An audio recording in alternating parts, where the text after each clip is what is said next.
新竹县北埔国中迈入一甲子，学校社团多了生力军、非洲鼓打击乐，添购乐器要大笔预算，家长和老师想出省钱的方法。外面买是全新的，大概3万块左右，这样子。那我们学校是几乎没有用到钱，只用到我们以前旧的废弃物的课桌椅、即将报废的课桌椅来资源再利用。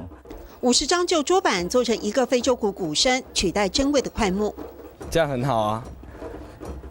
爱护环境，没有伤害大自然，破坏大自然。要淘汰的上课椅重新粉刷拿来布置表演舞台，锯掉的椅脚也好利用，锯成一节一节，变身成为蚂蚁和蝴蝶，美化校园。环保照力的部分它在资源的一个珍惜部分，其实客家人其实的确是有这份的一个精神跟一个它价值。原本堆在校园一角的老桌椅，不再只沦为废弃物，变成了装置艺术的材料。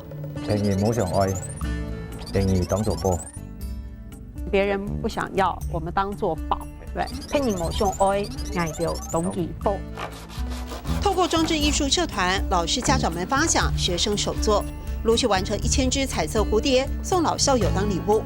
自己辛辛苦苦做出来的，一个是自己去买，就没有实作的经验，可以制作东西的成就感。教室里的课桌椅取同音异字变成课桌椅，别有寓意，也让校庆礼品更加有意义。客家人的精神，大圆桌的热情，然后蚂蚁的刻苦耐劳，其实3个字都刚好代表我们客家人，因为我们80%-90%都是客家人，所以就用课桌椅去做这样的一个文创推广。上课喽！骗人冇上愛，捱到懂幾步；騙人冇上愛，捱到懂幾步。谢谢宗仪老师。